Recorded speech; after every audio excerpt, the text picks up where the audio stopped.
more can I say? Top Billin. All right, Top Billin. I don't know what I just saw, but the last few offensive plays towards the end of the game for Seattle and Carolina was off the chain. Your man at Geno's here, right? I had some goofball last week, right? Completely disregard Geno. He's talking about Shane Waldron calling a good game and all this and that. And he said, yeah, Geno's all right. And then he was like, what was Geno thinking at the end of the game with that one play where he lost all them yards?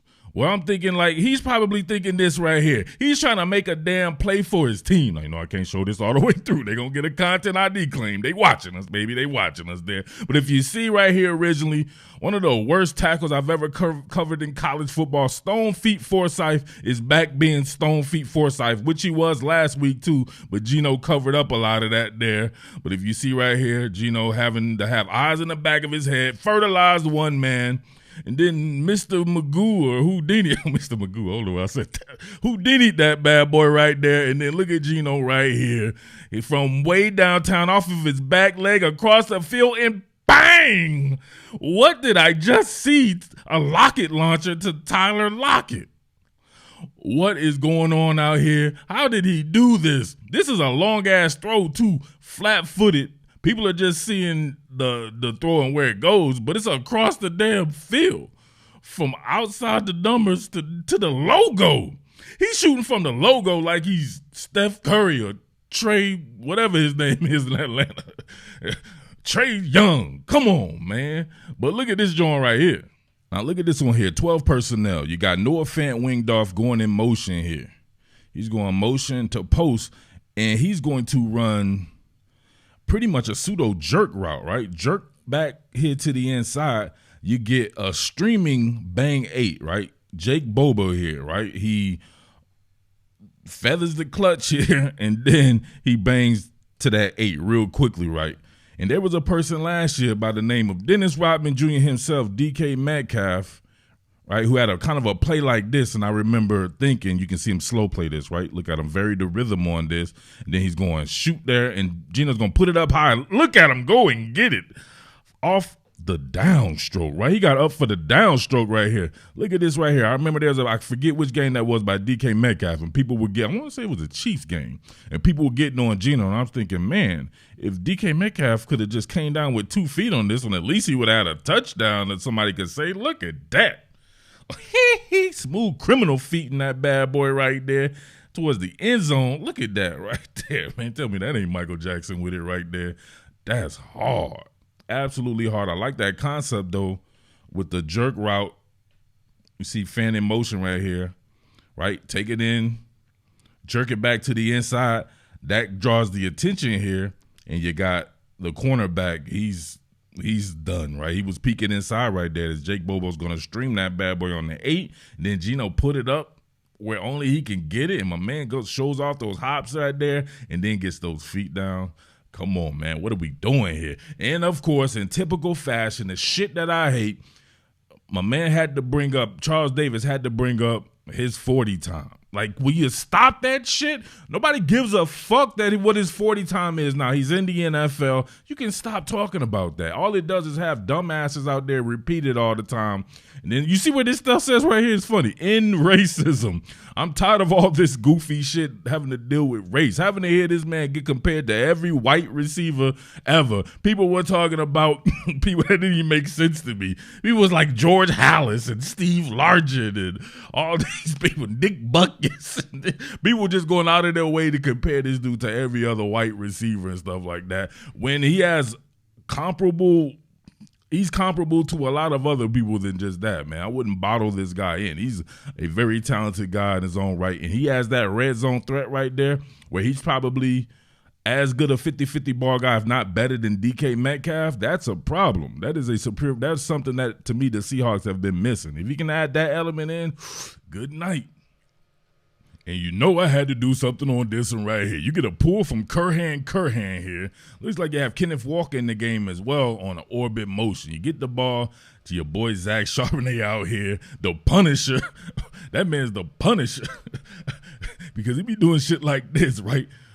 This shit is hard. Now look at this right here. You can see that man get to the outside.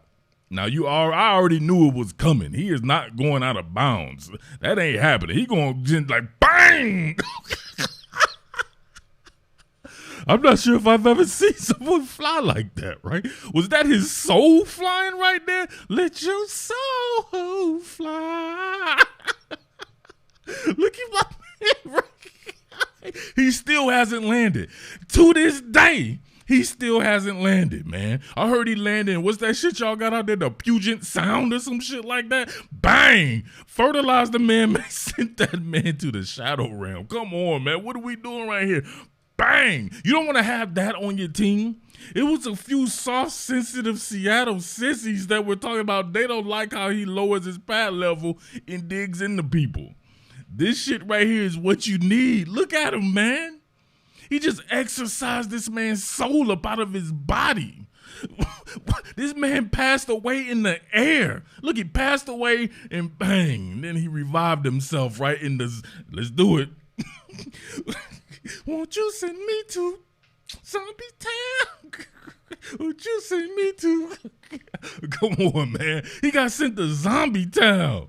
Your boy Zach Charbonnet, the Punisher, out here sending people to Zombie Town. We got to see that again. Look at this. Lean in them. Boom. Look how far he had a defensive first down. He went at least 10 yards flying in the air. First down. Look at him. He need to get up and signal. First down. Let's see it right here. This is even worse right here. My man already knows. Look at him drop that pad level right there. What are we going to do? And then he leaned into it, too. That's got to be the worst. He leaned into the contact, got lifted off his feet, how high like that, and first down. Look, he flew all out the frame. The cameraman couldn't even keep him in the frame.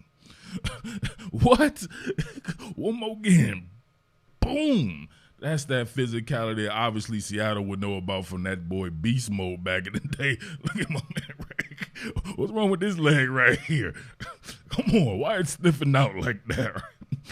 Come on, man. He lost some ligaments. Lost the use of ligaments in his leg. His leg permanently stiff and shit like that. It's still stiff. Come on, man. Listen, I got to get up out of here, right? I just had to say something about those few plays right there. That was an awesome showing, I believe, by a few people, right? People probably look at the box score and be like, damn, they still piled up a lot of passing yards. Your man Andy Dalton threw the ball probably about 79 times. Does it count, right? If you can get 350 or 400 yards off of throwing the ball 70 times, does it really count, right? It's not the same. All I can say is I thought the pass defense looked pretty decent, right? Obviously, it could be better. I will give Devin Witherspoon credit for this game, right? He was all over cats, like for real. Some of the plays, though, he didn't really actually do anything, but I think when you work with the type of swagger that he has, you can make it look like you did something.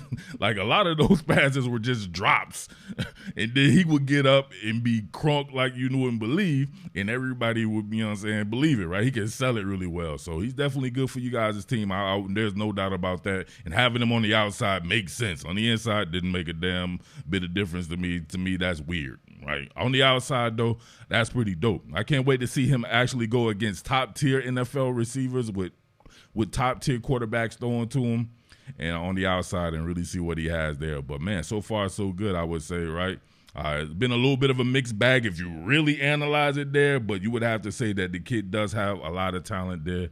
And, of course, Geno's was doing his thing. Somebody's going to talk about, he threw an interception, Cletus. What was he thinking on that play? No matter what he does good, somebody's going to want to talk about the negative play that he'll have in the game as if no other quarterback does that. But some of the negatives, though, that pass protection was terrible this game. And Carolina has a very talented defense. They have some guys like Brian Burns, Derek Brown, and these guys who can absolutely get after it. They have some athletes back there, jumbo athletes like a Jeremy Chin. Dante Jackson as a cornerback position, they have a good defense. So for the success they had on the run, in the run game, I thought was very good to go against Carolina. And then, of course, they were doing the thing through the air to DK Metcalf, Dennis Rodman Jr. himself going off. Hey, really good win there. You're moving on to 2-1. But you know the haters going to do what the haters do, so we shall see it. But let me know what you thought about this game right here. I'll come back with a proper drawing. I had to wait till the R22 so we don't get them content ID claims, right? We're still going to get one, so make sure you're supporting your quality content. Make sure you tipping your waiter because you know I be serving that hibachi, baby. It's your boy Jersey Murph signing out. All right. What more can I say? Top Billin.